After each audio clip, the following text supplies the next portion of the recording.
Hello and welcome to the Ink Archive. My name is Breyer, and today I am joined with Tyler, and we have something special for you today. It's something different that we normally haven't done on the channel yet, and I'm excited for it because this is really cool. Tyler, tell us what we got today.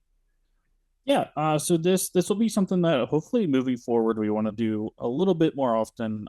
A lot of the channel focuses on like match commentary just from our locals. But I think we want to start looking at doing some match analysis. And what better to start than the Pro Play Games Summit tournament that happened in Orlando, Florida over the last weekend. Um, and luckily enough, Breyer was playing during one of the rounds, and they decided to stream it. So what better way to kick it off than to, scrutinize his gameplay, as it were. I will go in and say that both players here. Breyer obviously did very well himself. I think we are looking at like round 6 or something, and he was only one loss in at that point. So obviously, kudos to you. You did very well for this event. Um, but I want to talk a little bit about the deck list before we hop in, just to poke Breyer's brain just a little bit, um, about some of his choices and some of his worries going into the event. Yeah, no, this is definitely So a great thing. So this has been a fun event, and I had a great time. This stream was definitely good, and it was nice to be on there, and we can kind of pick and decide what's kind of been going on with this event, and kind of just pick my brain because I know some of the commentators were even confused on some of the plays I did, which was kind of fun to kind of confuse some of these commentators. It's been great. yeah, I mean, I know me and you talked at length before the event even started. And we tested pretty much as we could the week leading up to it. Um, but looking at your deck list, some of the biggest things that I note coming looking at the deck list myself, you are on the Timothy Q mouse. I know a lot of people have started putting this in their purple steel decks, mostly popularized by Frank Carson, I believe. Um, just to get under the Sapphire Emerald decks. And then you also slotted in the Tinkerbell to kind of support the Tinkerbell each other. If you needed to try and go underneath some of these more like control heavy decks. I liked these pickups. I think these are like nice little additions for the deck. Um, because that's one of the matchups that's like kind of close. And if you can just close out the game, this gives you like more action against those kinds of decks. Did you expect to see a ton of Sapphire Emerald going into the event? Yeah, I expected a lot of Sapphire Emerald kind of to be there. I also expected a lot of other decks as well. I think there was like 5 decks. I was maybe even 6 decks I was kind of expecting. Of course, we're local to the Central Florida area, so we've kind of understood what a lot of the players in our area play. So going into this event, we kind of knew what we were looking for and what I kind of needed to kind of answer some of those decks. One of them was definitely the Sapphire Emerald. And those Timothys and the Tinkerbells were definitely choices for that. Those were for those games you kind of want to aggro in the beginning, as fast as you can, kind of thing. And these Timothys and the Tinkerbells are really great answers for that. Being able to quest for 2 as long as you have an evasive with the Timothy, which is great. And then the next turn you play this Tinkerbell. So Timothy can quest for 2 on turn 3, which is great. And then it being having 4 willpower is very strong as well. So it's not going to be easily taken out. At least it's going to take 2 to 3 turns, if not 2 characters of theirs to knock it out. So it's going to take some time. And then, of course, having this Tinkerbell being evasive and questing for 2 is another great option. So you can start questing for 2, then you're questing for 4, and questing for 4 again. So you're constantly going up by 4 after turn 4. Turn 4, you're questing for 4, and then you're kind of going up from there, which is great. So it's going to help you kind of get to the end game quickly. Of course, you have your like giant cobras to help you as well, which is great. But some of the other matches that we were looking into was going to be dogs, either some form of amber emerald dogs. I know the Circle of Life variant was kind of going around a little bit, as well as like the Under the Sea. And then just straight up dogs was another option as well. So it was some form of amber emerald we were going to face. Then we're going to probably see a lot of amethyst steel or purple steel. So some mirrors we're going to happen at some point throughout the tournament. So there's going to be a bunch of those. And then there's what was the other ones? So we thought maybe like some amethyst ruby might be there. And then what else we had? We had sapphire steel was another option, and I believe there's one more, but I can't think off the top of my head what it is. I But think the other deck that I was expecting was a lot of Blurple. Blurple, yes, Blurple is the other Yeah. deck that was going to be around, and to be honest, saw all of them. I literally saw all of them. Of course, those are probably the most popular decks. I think what the tournament came down to a lot of was a lot of dogs, a lot of amethyst steel, and a lot of blue green.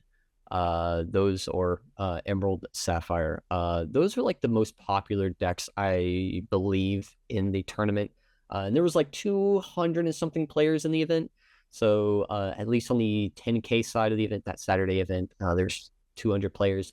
So there's a lot of different options to kind of tech around, and Amethyst Steel just has a lot of great techs, a lot of good answers, a lot of good tools to go against all these decks. So like you have these Timothys for the aggro, and then you have these evasives to help answer the evasive decks, and just to kind of uh, be able to take away games if you need to, for those decks that don't have anything with evasive, so which is great. The deck runs really well. It even goes against aggro really nicely with the Captain Hooks, the Calhouns, and then these Madam Mims to kind of just help take these little characters to challenge into something bigger, which is good. So there's a lot of really, really great tools in this deck that helped answer all of the matchups that we were going to face.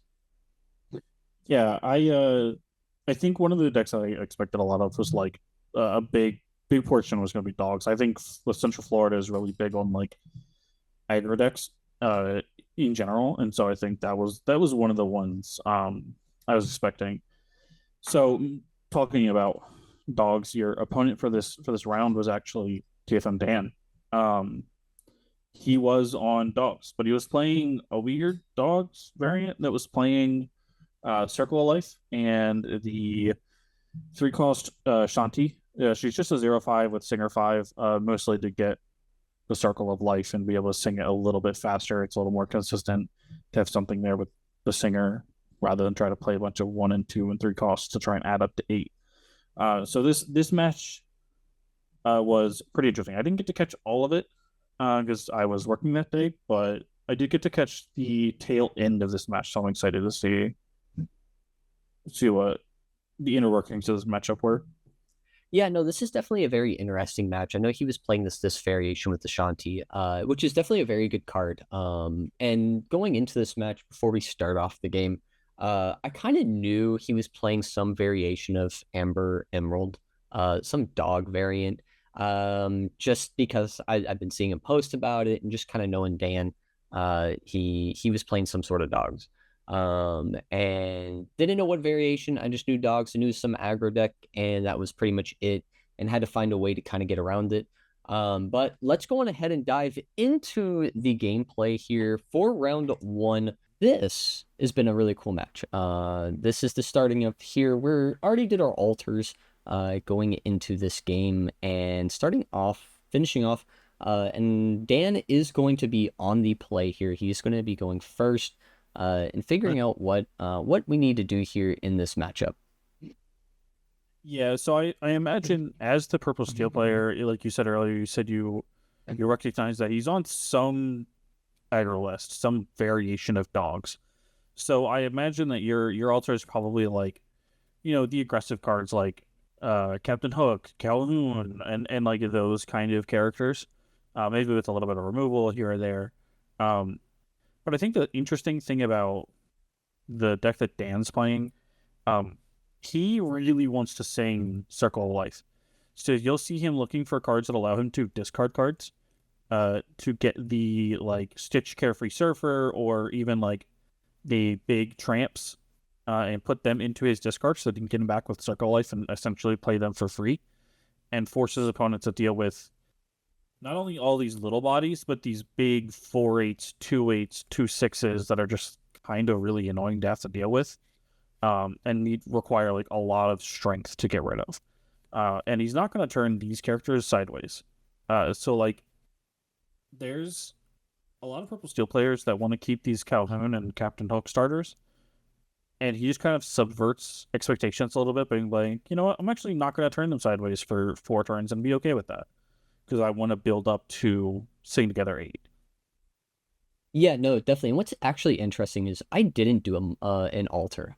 There was no mulligan, no altering in this opening hand. I actually saw everything I needed. I saw the strength, I saw the Calhoun, I saw the Captain Hook. I saw everything I really needed to go on curve with stuff. So I really didn't need to alter it. I felt like I was fine going into this matchup. And then, of course, going into turn 2 here, I didn't know exactly what version of dogs he was playing, but then he played this Bobby here and discarded the Stitch Carefree Surfer. And as soon as I saw that hit the discard, I knew exactly what version he was playing. He was playing this, the Circle of Life deck here, or what I like to call the All Dogs Go to Heaven deck, because this is definitely the deck, and I was like, okay, coming down, I have to find a way to make it so he can't sing the song here. And we see the Shanti coming down.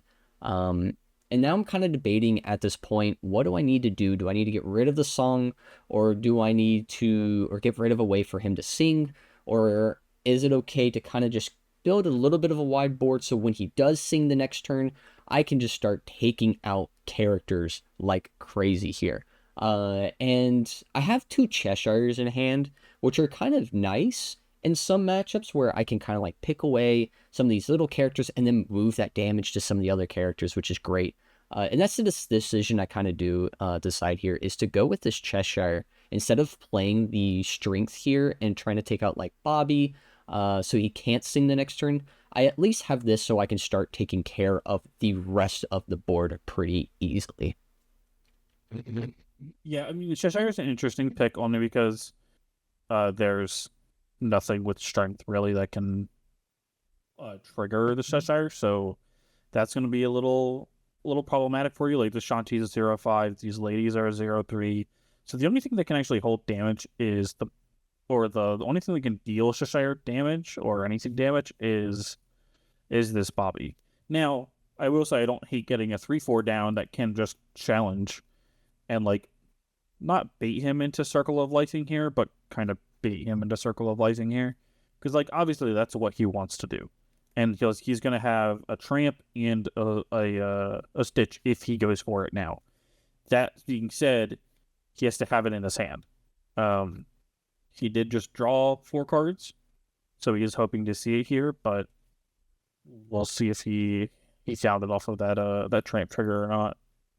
Yeah, and it looks like here, when I saw that he discarded 2 Shantis, I didn't know how many Shantis he was playing, but there's 3, 2 in the discard, 1 on the field. I knew I had to find a way to get rid of the Shanti now, and what's really nice here is I have this Cheshire who can sing the strength, which is good. So this gives me the option to sing it without doing any exerting and anything like that, or paying the cost for it. I can now have this Cheshire actually sing the song, and then I can kind of build a little bit because I have some weaker characters or cheaper characters that I can build up to go to 5, so I can take care of the Shanti in like this turn so that he can't sing with it, and leaving that Tramp to be ready to either challenge quest or whatever he needs to do here. Now I can actually go in, sing this, get rid of the Shanti. Now I don't have to worry about any singer 5, and he has to commit this Tramp into singing the song whenever he does get it because he didn't get it the last turn. Yeah, luckily this Tramp is a 2-6, so you do have the option of doing Calhoun and Captain Hook, or even the 2 Cheshires. Like this is something that can allow you to get a little bit of damage down and start boosting with Cheshire a little bit. And having the Olaf is kind of nice, just because you can cash it in for one of the Cheshires at some point to draw a couple cards if you really need to. So I don't think you're in a terrible position right now. Now we're seeing a Shift Tramp, the Dapper Rascal. It's a 2-8. And whenever, during the opponent's turn, whenever one of your characters is banished, you may draw a card. This Tramp does count himself. So anytime that you take out a character this turn, he's going to be able to draw a card. But Breyer here gets a Genie down. A nice threat that I really don't think Dan can deal with. So this genie's probably just gonna run free for the rest of the game. Like I don't think it's ever gonna go challenged at all. Yeah, no, this genie doesn't have to worry about challenge. It's going to sit here and just start questing, or if I need it to sing a song, I'll have it sing a song if I need to. But it doesn't look like I really going to need it to sing a song at some point. Because, I mean, this tramp, first of all, is a 2/8. That is rough to deal with in this deck a little bit. I have to send at least 3 characters into it. So maybe if I can get by 2, but most of the time I'm sending 3 characters into something like that. And that's not what I really want to do. I kind of want to spend at least 2 or less, would be great. But it's definitely a bigger body. And then being able to make it so anytime I take out a character, he draws a card. So it also triggers on himself. So this tramp gets banished in a challenge or gets banished in general, he does get to draw the card. So I have to answer this first before answering the rest of these characters. So it's going to get rough real quick. No pun intended. It it's definitely going to be a hard thing to deal with. And we're going to see Webby here getting some strength. Now, of course, the ladies do get this additional 1 strength because they played a character this turn. So now we're deciding where we want this Webby to give the strength to. If he wants to challenge into something, try to take care of this Cheshire. If he thinks that might be a threat, or take care of something else, or just sit there and just do nothing with it. I think he's kind of deciding. I believe he picks the Bobby here as the target for the Webby to give that extra strength. And that's pretty much it. It's just giving it to Bobby, making it a 2 instead of a 1. And not going to really do anything else with it. Just sits there. We're going to shift into this lady here, which grabs us back 2 cards. We only grab back 1, actually, which is this lady, the 1 cost here. We're going to be seeing that come back. And we're just going to kind of challenge in and take care of this Cheshire. Yeah, so interestingly enough, you were talking earlier about having to need 3 characters to get rid of this tramp, but um, I think you actually had a decent answer. Like, I don't know that you had to quest there, because you have 2 Cheshires, and that can go 3. You can attack with both of the Cheshires into the tramp, and then boost one of them, and it gets rid of the tramp. And you're not like committing a whole lot to doing it. Now, I don't hate this for you either. It does, like, his board is now entirely sideways. You do have to find a way to deal with this tramp still. Unfortunately, getting rid of the Cheshires was a little annoying for you, but I see that you have this Hades in your hand, and it may not be the worst to try and see if he'll take the bait on getting rid of this tramp with the Hades you have. Yeah, no, this Hades is nice. It's going to either get rid of this tramp here, or we're going to be able to draw 2 cards and hopefully find something that goes into it. We don't do that exactly. We're just going to go on ahead and just take care of it with this Calhoun and the Captain Hook. This, of course, the Calhoun giving us the lore because we challenged into something and knocked it out. And then getting rid of the card pretty quickly. And we do see another Cheshire here.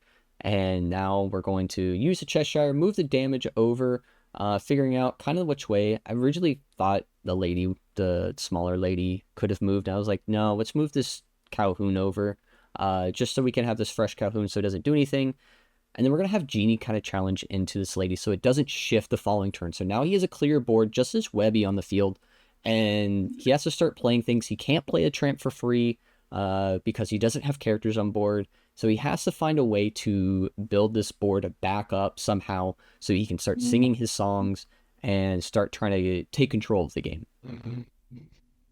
Yeah, I mean, it was a very good turn for you. Like I said, I think you had an okay answer before with like the Cheshires, but this is also not the worst thing for you. I was confused as to why that Webby even challenged the thing, but I forgot that this trait can give power equal to each other chosen character you have in play. So they gave it a total of 2 strengths, or 3 strengths. I'm sorry, 3. Yes. be able to challenge that. Let me see the Hades coming down, targeting the lady and getting rid of it, which is pretty good for you. In that situation, I like just seeing if he'll let you draw the cards. If not, you got rid of a singer. Yeah, it got rid of the singer. It also got rid of something that quested for two, and he has no cards in hands actually. And this is just he just drew the one card he had in his hand, so he had to hope for like a shift target or just some card that he can play, just so that he can gain back. He did get the Shanti, which is a singer, so if he tops deck a Circle of Life, can be a little rough because he could start taking control. We do get to play the second Hades here, targeting the Shanti now. He's like, no way, I'm not making that deal. You're gonna draw your two cards.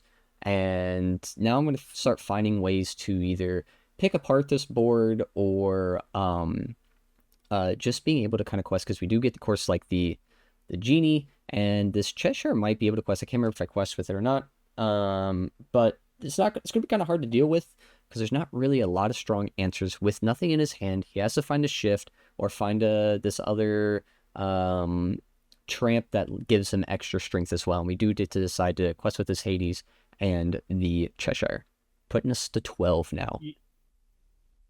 Yeah, I mean, you're also sitting on another Hades in your hand and also a Tinkerbell. And even if he does find an answer to your board, like I don't, it might just be too late. As we're saying, Dan, scoop it up there. He's kind of dead drawing. It's kind of what dogs can do sometimes. It's like the Shanties are very good for what he wants to do, but they're also just 0/5s. And so like there's so many cards in this deck that are just like not what he wants to see at this moment in time. He's like on the 2-cost Scrooge McDuck. That's very good. I like this card quite a bit. But if you have no cards in your hand, this guy doesn't do you anything. He's just going to draw and discard a card, and that's not entirely what you want to be doing. Um, and like, yeah, he just a lot of these cards don't do anything from behind. Dan was at, I think he was at 0 that entire game. Like he That's it. didn't ever get to quest, right? Um, so very good for obviously you on Purple Steel to take the game off of dogs on the play. That's like not easy to do. I mean, Dan did brick a little bit, wasn't able to find a circle of life even off of that tramp that dug him pretty deep, but still, making rather smart decisions and and at least keeping your wits of value. Yeah, no, it's definitely a very good kind of play here. Going from the game one, really well done. I'm proud of myself for winning it. I will take pride in that. However, we are going into game two now and figuring out what we want to do.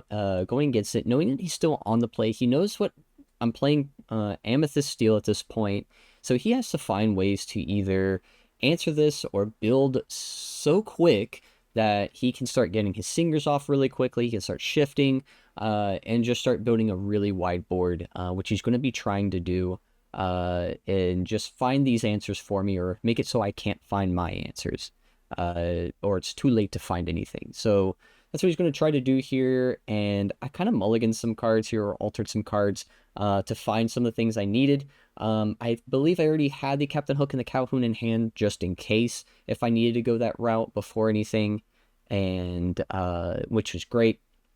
And I think I had a strength in hand. I know I have a Cheshire, but I can't remember what else I had. If we got a Lexington, which is nice. But of course, we're gonna see Dan play this lady here, and as we did last turn, and now we get to see it again, Captain Hook. So we're gonna see what he can do now. Yeah, I mean, I have a feeling his role is going to be very, very similar to what it was last game, where he's just going to sit there and hopefully eventually take a trade, probably most likely somewhere, but he's just going to sit here and threaten. Like he's not going to allow Dan to quest for free, which is relevant in this matchup, I think. Yeah, I mean, we're seeing these ladies now, and we're seeing this tramp giving some extra strength in to one of these characters. Probably going to give it to the lady, of course, but he's not going to quest with it. It's not really there for questing. It's just to come down as a one-cost character because you have another lady on the field, and just being able to either have a shift target or to be able to sing songs coming up here soon. See the Calhoun coming down on turn 2 just as a threat, saying, hey, if you ever do decide to go sideways, quest, sing songs, this Calhoun and Captain Hook are coming in fighting for it, and they will be taking you out. Yeah, it's just always the threat of You're not allowed to do anything for free. Like you always have to. The one downside to this play is that it does allow Dan to set up these singers pretty freely. Like it's not like Purple Steel has a ton of answers before turn 5 to really uh turn something sideways. Like I think it just has the Elsa to exert something on their side. So dance feels pretty safe, even if like a strength were to come down right now. It's not like the biggest deal. He also can probably shift next turn. He has two targets for both. Um, he has a bunch of shift targets, and he has both bodies to be able to shift with his tramp and lady. So I don't think it's unreasonable to see a tramp shift here. Yeah, no, I definitely was afraid seeing after seeing the tramp come down the last knowing how big it was, it's definitely something I was thinking about. And that's why you saw me kind of thinking between this Cheshire and the Lexington. And I definitely chose the Lexington here because it was the 4 strength, so that kind of can help answer some of the damage I may need in the future to take out some of these characters. That's ideally why I played this one. Plus, it can sing the song, the strength that I have in my hand. So it kind of helps out later on, just having this 4/4 on the board. Of course, we do get to see our 7 cost tramp come down and draw 4 cards, discard 4 cards. We see him discard the Scrooge, a Webby, and a Stitch Carefree Surfer. And I think that was a lady that he discarded as well. Now, take note, I have been inking these Timothy's and Tinkerbells, at least in the game 1 and here in game 2, because I didn't really think I needed them in this game. And we'll find something special happening in game 3 that I'm really excited for, and I really liked that I did. So we'll see that here in a minute. But now we get to play this Cheshire, which is kind of nice to kind of throw this body on board, and just make it say, hey, you can start doing things again. I'm just going to do this Cheshire. Cheshire is going to start moving damage where I need it to and just start taking out things. Yeah, hopefully next turn you're allowed to like Elsa as well. That's like the big payoff here. You get to Elsa something down, challenge a bunch of things. He probably wants to sing Circle of Life here. He's moving his discard, looking at his discard pretty heavily, trying to decide if he wants to. Oh no, sorry, it was still your turn. My bad. If I'm if I'm Dan here, if I have a Circle of Life, I think he's just got to push it. He only has to sing with 2 things here. Yeah, we see it. He's probably gonna get this Stitch back. Oh yeah, no, he had the Circle of Life. He was ready to get this Stitch down. This Stitch is coming down no matter what. I think last turn I was thinking if I wanted to sing this Strength here with the Lexington and just go from there, and I decided not to. So I wanted to build a little bit wider because I knew he was probably going to sing and get the Stitch out this turn. So I wanted to build a little bit wider so I can help answer with this board when I do have the Strength coming in. Yeah, and we see a lady and a Mobley coming down, getting rid of the strength. Notably, also not having the ink to play this Elsa right now either, which is a little scary. Though, I mean, Dan's building so wide here. This is already going to be kind of tough. Yeah, no, he's building really wide, being able to get the Stitch out for free, and then getting out a Lady in this Mowgli, ripping out this Strength from my hand, which is kind of sad. I really wanted that Strength. We did get to draw an Inkable, so we get to play some cards here. But I don't know if it really mattered here because of how wide he really got the board. We do play the Elsa, figuring out what we want to exert here. Not a lot of great options to choose from, so I got to figure out what we want to do, where we want to put damage, and who to take out properly, because it does kind of matter here what we need to take out. We have a lot of things that have 3 willpower. So we have to go, okay, where do we want to put this 3 willpower? Where do we take this damage? Who do we challenge into things? It's not great. But we do get to take out this tramp, which is great. So we get to take him out. So we take care of one of the bigger characters. So we don't have to worry about him a little bit. And then we're going to send this Calhoun into this lady that we got to exert and gain some lore off it, being the first person to get lore on board. But I don't think it's going to matter too much. as we just see our board slowly picking his board away, but he's still got this wide board with two tramps and some big questers and big bodies. You did mostly minimize the damage, though I do think you exerted the one cost lady. I don't hate exerting the three cost lady, the 2/2, and taking that out because it just quests for more. Um, the other lady has the potential to quest for like three or whatever, but he only has so many cards in his hand, and I don't think he's going to get enough characters down to get it to three strength. So I think you were better off taking that lady out that can actually attack you back like it just did, rather than taking out the 0/3 that quest for one. Right.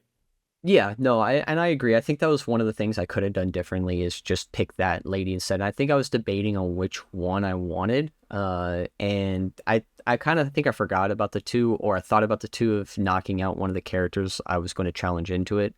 And I didn't want that damage dealt to me. But I probably should have taken it out anyway. Probably been good. Then you would have to send something else into one of his bigger characters into either the Calhoun, because that would have been the thing that took it out. So that probably would have been the better option here. A little bit of a misplay, but I mean, he still has this wide board here, and it's still going to be rough to play. We do get to see him ink this other Stitch, so now he has 0 cards in his hand, which is interesting to see that he has 0. So I'm wondering what he'll do here going into the next turn. Well, he knows that you have to deal with characters on his board, and he's got this tramp down that'll let him draw some cards. So he's banking on you giving him cards to play next turn, basically. And you don't really have much of a choice. You kind of have to. Yeah, I kind of have to do that here, and we're going to see it start just slowly trying to pick away this board, but give him all the synergy he needs here. Um, it's definitely a rough decision, a rough spot I'm in here, is trying to figure out where do I want to put this damage? Where am I going to challenge into things? What do I want to take out? Because it's going to be an uphill battle here, and it ain't going to be fun. I know we're picking the damage to take this Elsa. We're trying to figure out if we want to take care of this Stitch, because it's just a big character. Because this Lexington's going to have to challenge into it. It's just the easiest thing that can take care of it, and with the enough damage that it has on it. However, Lexington will trade with it. But it's just part of that. He is going to draw his cards from it, and then we have, of course, this Elsa and the Cheshire, who's going to be able to challenge into other things if we need to, or be able to just stay here and try to slowly pick the board in the next turn. I think you're forced to deal with the board right now, even though it gives him cards. You just have to hope that these cards are worse than the ones he has right now. Because like now you're at,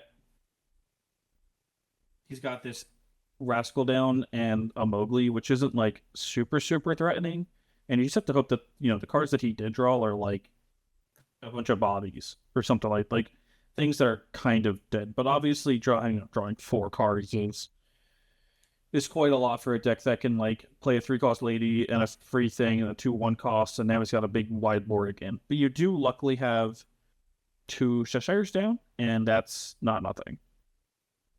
Yeah, no, definitely the 2 Cheshires are here, which is great. He did get the Circle of Life, so that Stitch that I just got rid of, well, guess what? It's back. It's coming back here on the field, and we've now got to find a way to answer this Stitch, and I don't like it. I did not like it. You'll see in my face here, and I think it's either this turn or next turn, you'll see my face. I'm pretty upset with that. It's not fun. I thought you liked Stitch. Oh, I love Stitch. Don't you worry. I love Stitch. But when Stitch gets to be used against me, I don't know. I might not be a fan of that. Yeah, if I remember correctly, I think the Stitch isn't quite done, causing you issues in this game. But yeah, this is like kind of the rough spot because now he also just now gets to play a lot more things. 6, another, yeah. This is extremely tough because now even if you do get rid of the other one, he's got this one. He's going to draw two off of that other tramp, and I don't even know if you have the damage to take out the first tramp. Yeah, I mean, I technically have 8 on board because the Cheshires can swing in for 3 and the Yeah. Elsa can swing in for 2. So I do have to take care of one, but he's going to be drawing 2 cards every time I take out, well, until I take out one of the tramps. He's drawing 2 cards off it, so it's definitely a rough spot here. Figuring out what I need to do, but he still has this big Stitch on field, so he's going to be able to take care of one of the Cheshires the next turn if I decide to challenge with it. Now, notably, I do have this Jafar that has evasive on my turn. Not going to really do anything, but it is inkable, and I have a dock in hand. So we might be able to hopefully like find a Thunderbolt, which can deal 4 damage to one of his characters, which can kind of help put some damage on the board where I need it. Could be an option as well, and I believe that's where we're going to go, is play this dock, try to see if we could find a Thunderbolt or a Strength, and go from there. I don't remember what I drew here, and I know I have 4. Think we're still trying to figure out math, what we need to do, how do we need to answer this without giving him as much cards as possible, and it ain't easy. I can tell you that. Yeah, I mean, there's not a lot of options. You basically just have to go full send into this tramp, and honestly, I think that damage that you did move there might have been a mistake. Um, because what you could have done is you could have run the Cheshire, and I think you could have run both Cheshires and the Elsa into it, and then move 2 damage over to also take out the Mowgli this turn. I think the way you've done it, I don't know that you'll get to take out the Mowgli. You can still take the Mowgli. It's not the worst thing in the world. Um, you're just leaving a little less damage on these Cheshires and the Elsa. Yeah, there's some ways I do pass here. I don't take out the Mowgli, which I think I wanted to keep one of the Cheshires alive because I knew he could take them both out if he needed to. I wanted to keep one alive so I can at least move some damage next turn from either the current Cheshire or whenever I decide maybe I want to challenge with a Cheshire next turn. This is kind of helps me answer some of these big characters.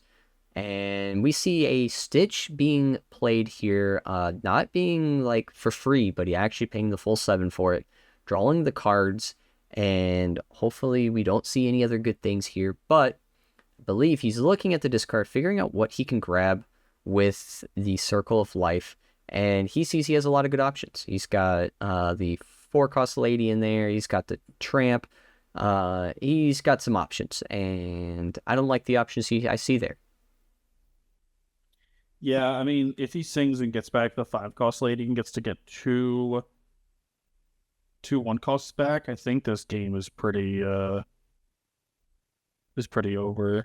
Unfortunately, even though he's only at 2, I think the even just having played like 3 or 4 stitches and just his board being so wide, you're rapidly losing the things you have with strength to be able to even push damage at these characters is annoying, and then he's just going to keep getting this Dapper Rascal back.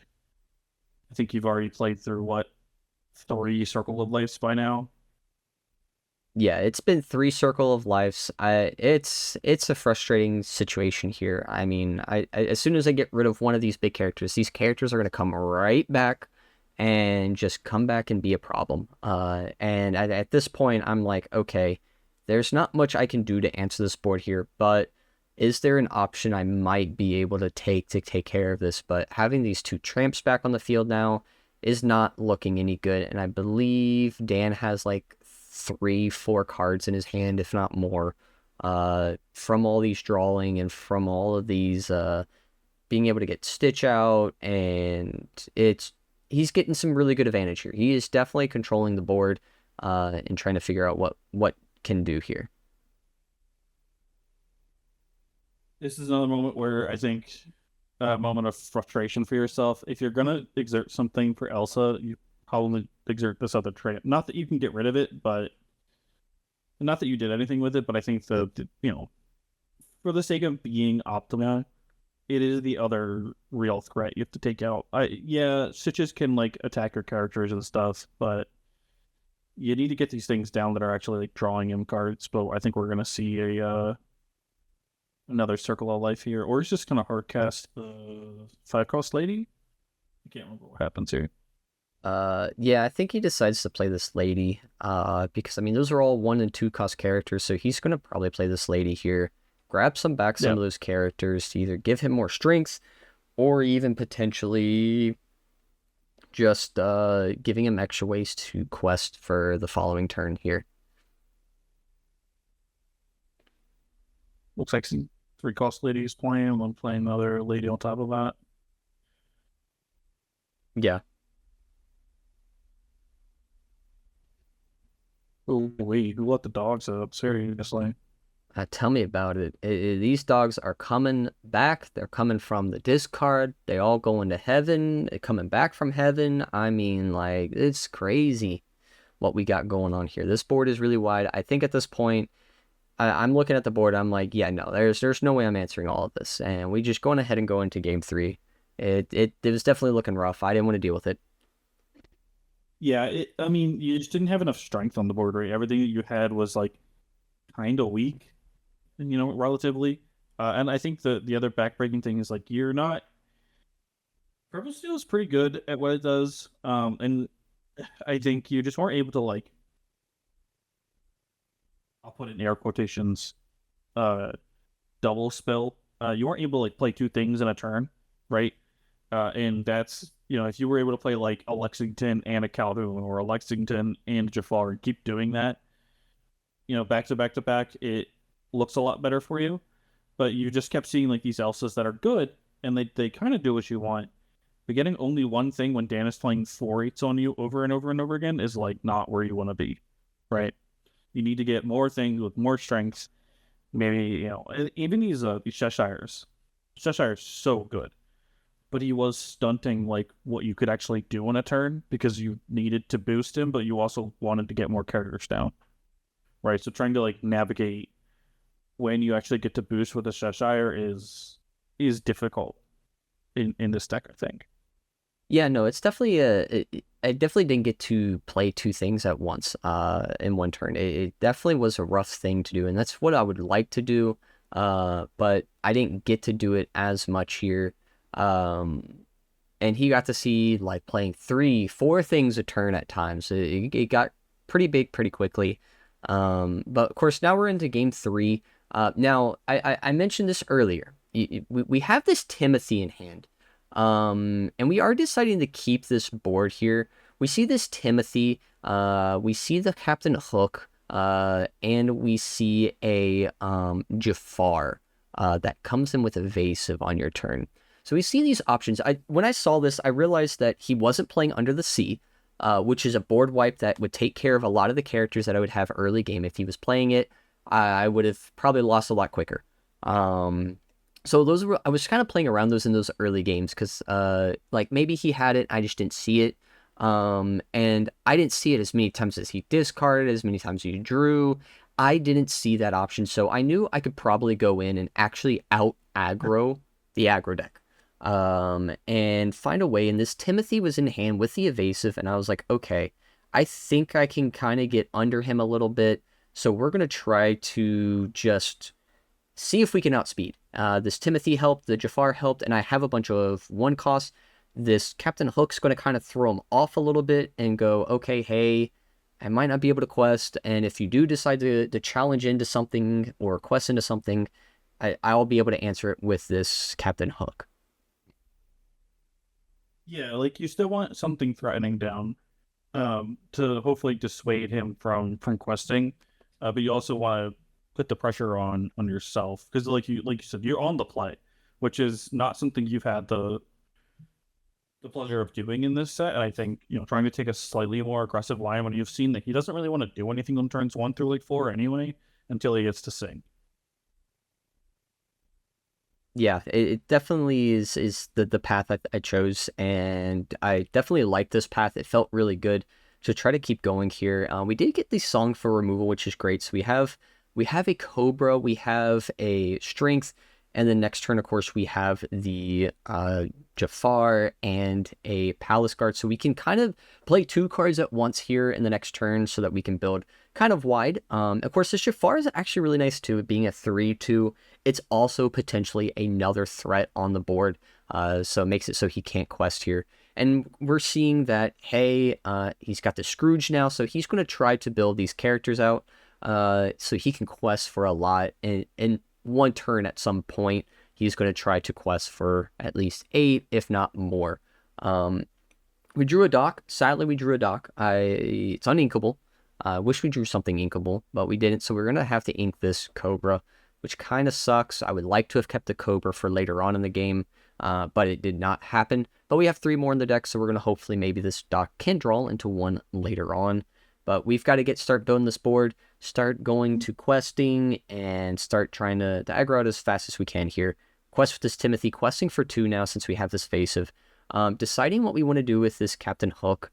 I kind of decided to hold back on the Captain Hook because he does have a turn where he can play this Tramp and challenge into it and not take any strong knockback. So we kept it up, so it's ready to go, so he can't take care of it next turn. So it's just a threat that stays on this board that he can't answer until until I decide to do something with this Captain Hook. Yeah, I mean, I don't hate it. Like, yeah, there's the threat of like losing the Captain Hook to the Tramp boosting the lady's strength and taking care of it, but I don't even know if Dan wants to be doing that. We just see another Scrooge come down. And I think in this situation, recognizing that, like, hey, he's played a bunch of 0 strength characters. I think even if you do quest, like, I don't know particularly what he wants to do. You know, he probably has to go after this Timothy. But he also wants to keep, like, you know that he wants to keep his singers around. And so if he does, even if next turn he does decide to play a Tramp, or even, I guess he could do it even now, he wants to keep his singers around. Like, I don't think he's going to give up. Even if he does get to take out the Timothy, I don't think he wants to. Because then you just get to take out his lady, and he wants that for either the shift or just another 1 cost to be singing. Because he's at what? Playing the Tramp. He's at 2, 4, 6. He's at 7. So he just needs 1 more character down. Yeah, no, I mean he's got this option here now to shift going in, so he probably does want to keep it here. And I probably could have quested with it, knowing, hey, he probably wants to keep this lady for the shift. If he wanted to keep it there, which would have been good. That might have been some misplays here on my part. I could have done it and kind of just kept aggroing out here, but he decides, of course, not to challenge into anything, which is great for me keeping this Timothy on board because this is going to continue to be a threat. We do see another strength in hand, which I kind of like, but also it doesn't help me get any further in the game. It just helps me pick apart this board that isn't going sideways right now. So we're deciding who we want to take care of with this strength. Now, some people are like, oh, take care of the Scrooge. The Scrooge might be the correct option. The biggest threats for me were the lady shift and the Tramp's shift. And that Tramp shift is not fun. So we took care of that Tramp, and that I believe was the correct option because he has the shifts in his hands. I know he's just holding them in his hand, so we had to answer it at some point. Yeah, I mean, even if he does shift a lady here, he doesn't get a whole lot off of it. He can't even get anything from the discard pile. So he would get at most to be able to sing Circle of Life, and that's it. And like in play decision, that's obviously still very, very good, but you know, it's still a little. It's not a lot going on, you know. Yeah, no, and even if he did decide to shift into this lady and take out the Timothy, it puts 1 damage on this lady, and I can have Captain Hook swing into it, take it out, so then it's not a threat anymore. So I had that option as well, so I wasn't afraid of even swinging into the Palace Guard if he wanted to swing into that, but he ain't going to swing into the Palace Guard. He's going to swing into this Timothy. It was able to answer this shift lady when it did come down. I had an answer for it. But instead he does play this Tramp, which does get to reduce his cost, paying it for 4 since he has his 3 characters. drawing those cards, discarding cards. I think he's deciding what he wants to discard here and what route to take. He did get to see 3 new cards, so he could have seen the song and some more of the shift line. Not exactly sure what he has in his hand, but he definitely has some now starting to build up that board, or at least getting ready to sing or build this board up really wide here. Yeah. So now we'll see it Elsa in your hand here. This is an interesting turn. Wonder. This is tough. No way you get to play the Elsa here. Just fires off the strength again. Goes through a little lady. Worried about the shift. I don't disagree with that. It's probably a little annoying for Dan here to have to worry about. Yeah, no, getting Uh, rid of the shift now gets to let me keep this Timothy alive, which is great. I'm happy I get to keep this Timothy alive. Since he did get to shift it, I knew I could get rid of it. Sadly, I don't get rid of the tramp anytime soon, but it's fine. I had to find a way to answer it anyway, and getting rid of at least this lady kind of slows him down. Did have the ink the Elsa just so that we can continue trying to get more ink so we could play more cards next turn, because we do get to play this dock next turn and hopefully go to 5 ink and playing whatever other card I draw off this dock. That's what we're hoping for. And we'll see if we get to draw anything good from this dock, but I can't remember if we did.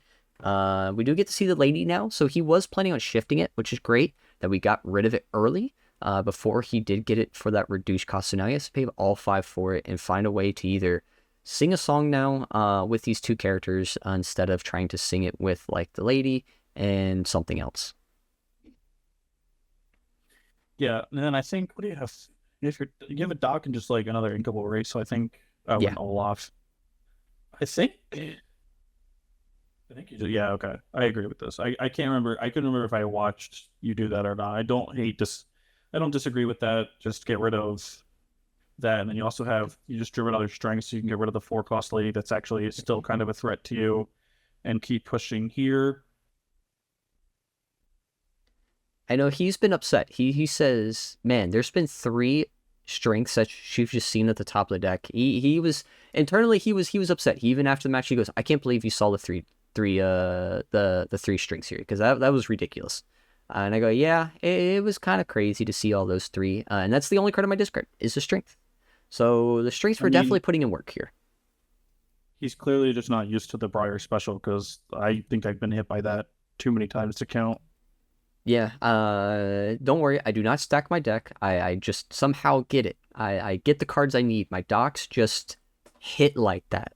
They just get me what I need. You know, like heart of the card moments is usually what my docks give me. It's great. I love my docks. Respect to him. I'm gonna be sad when he goes.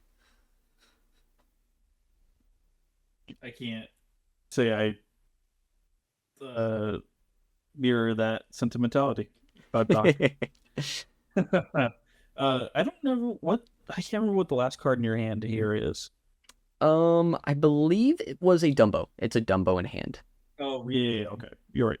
Dumbo, sing in the circle of life. Gambag Stitch. This is where things start to go wrong. You are at 11, which is good for you. Hopefully, Yeah, but he hasn't played anything this turn, which is a little scary.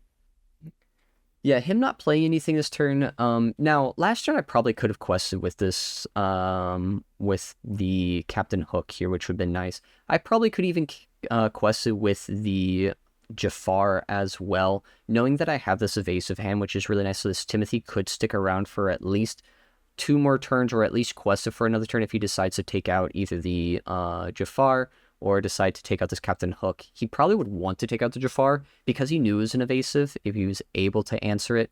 Probably would have been smart to do to at least put that pressure on him, and then knowing I have the Dumbo come down, and then the Timothy be able to quest for 2 again, which would have been great. But sadly, I didn't do it and kind of just let go of some of that pressure that was on the board.